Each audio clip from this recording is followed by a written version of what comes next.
I'm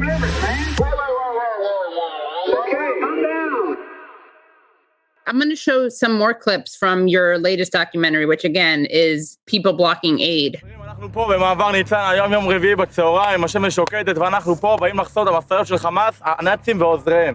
כמו שאתם רואים, אנחנו פה במקום הזה חוסמים פה את המעבר וגם בחלק השני חוסמים את המעבר. כמו שאתם רואים מרחוק, כאן המשאיות של החמאס והנאצים, והצד הזה גם כל המשאיות של העזרה של הנאצים.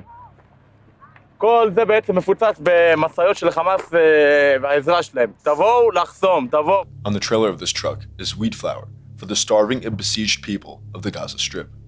But this humanitarian aid and thousands more aid shipments are not making it to the Palestinians in Gaza because Israelis have decided to engage in a direct action blockade.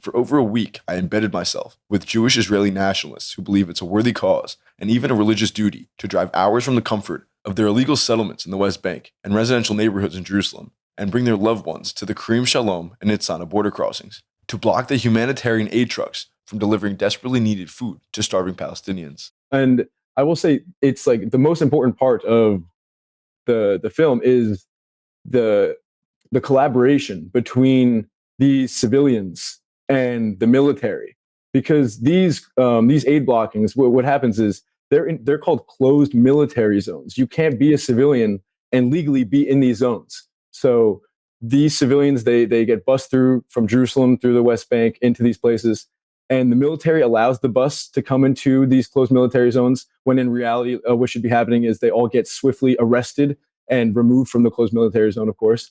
And then the IDF soldiers usher them and allow them to stay in this closed military zone. And then the IDF uses these protesters being in the closed military zone as justification to shut down the border crossing, shut down the aid crossing. On numerous occasions, blocking humanitarian aid was not enough for the Israelis.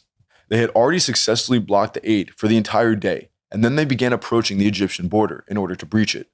Once there, they would attempt to attack and taunt Egyptian truck drivers. Egyptian soldiers watched impassively as the settlers tried to evade the Israeli military and get into Egypt. And even then, the military did not arrest anyone for breaking countless laws and risking a major diplomatic incident. Instead, they ushered the Israeli settlers, who had just attempted to illegally breach the border to attack Egyptians, onto a bus that drove them 300 feet up the street and then dropped them off. So then the IDF soldiers and the protesters will, share sandwiches, ice pops, watermelon. They're all on the same team. This is not protesters who are against government policy and the government is against the protesters. This is protesters who go there, and the government is just carrying out the policy that they want to carry out, which is not allowing aid into Gaza, by allowing these protesters to illegally stay here and have parties essentially on the edge of a death camp, which is the Gaza Strip right now. And what were some stories that you perhaps heard about, overheard, things that you saw that you weren't able to capture on video? There were times where in English they would chant death to Arabs, and then someone would say, look, there's some journalists here, and then they would change it to death to Hamas. Interesting. Like I said, again, the camaraderie between the military and these protesters, the military wants them there. They agree with everything the protesters are saying. If you watch the video, they blocked aid for the entire day, and that wasn't enough for them. They then tried to illegally breach the border with Egypt and taunt and attack the Egyptian truck drivers that are waiting on the other side with Israeli flags, going in and out of the aid trucks, checking the aid. They see wheat flour and they act like it's RPGs. They don't want any food. They see it as making the enemy stronger. So whether it's food or whether it's rice or whether it's water, it's all horrible to them.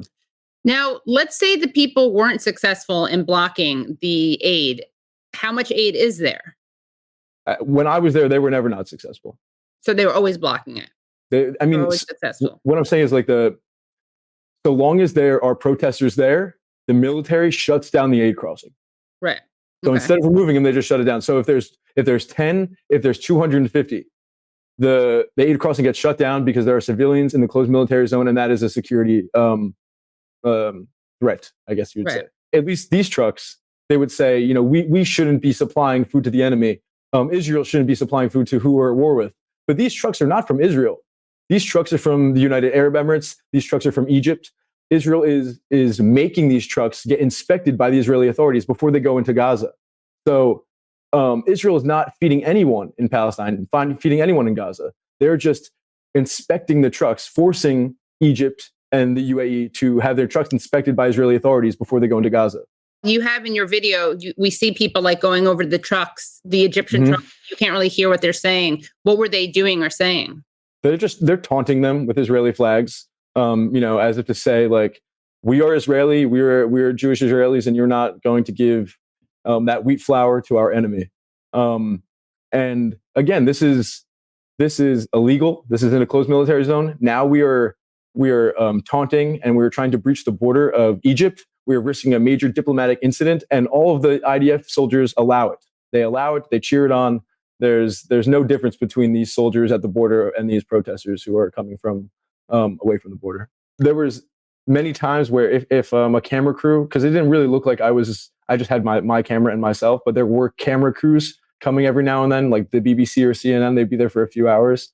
If those camera crews were there, the settlers and the military were much less collaborative or friendly, at least. When those camera crews are there, they weren't handing food to the army. The army wasn't bringing the watermelon to the protesters. They were acting like they were at least acting like they are oppositional to each other. But when the big camera crews weren't there, it was everybody loved each other. That was something I noticed very quickly, actually. Here's an image that you took. It shows a little boy, because it starts young. He's holding a sign. It says the price of humanitarian aid to Gaza. And it's kind of hard to see, but if you zoom in, it shows like aid trucks going in one way, and then trucks with coffins, caskets draped in the Israeli flag going the other way. The idea being that that feeding the people of Gaza leads to the killing of Israelis. That's one thing that stuck out to me immediately. We are in a highly militarized zone on the border of a place where Israel is dropping, countless 2,000-pound bombs. Like, it's a very dangerous place. And these people, they're such fanatics that they had no problem bringing their children, their babies, their strollers. They all had their kids with them, because it was, I would ask them, I was like, aren't you scared about bringing your child here? And to them, it's teaching the child about patriotism. This is what a patriot does. A patriot helps their country win a war. They help defeat the enemy. So it's mostly a family project. There's rarely anyone who's like alone there. It's an entire family. It's cousins, it's brothers, it's sisters, it's aunts and uncles. They are placing blankets outside of the aid crossing gate, and they're having picnics. You saw in that video, they actually brought popcorn makers and cotton candy makers. Right. And the kids were making cotton candy for everybody. They were singing music. It was very similar to a party or a festival. I just wanted to show some more of the photos that you took, because these capture some of the things that you mentioned. Okay, so let's see. Here we just see a guy with a "No aid for the enemy" poster sign. Really not great artwork, by the way. And in the background, you see like some kids, bunch of people, different ages. People have chairs out there. That guy's from New Jersey. Oh, really? Yeah. I mean, so many times I would go up to these settlers and say, "Hey, do you speak English?" Because I want to interview them. And they'd be like, "Yeah, what's going on?" And I'd be like, "Oh, wow, you're from New York." Yeah, of course. Yeah. And this is at the Nitzana border crossing. Here we see the actual cotton candy. We see, everyone's having fun. Some more nice kids and, soldiers with guns commingling. You see a guy sitting on like this wall up on the left. That was another thing. Those things in the back, those are, concrete security bunkers.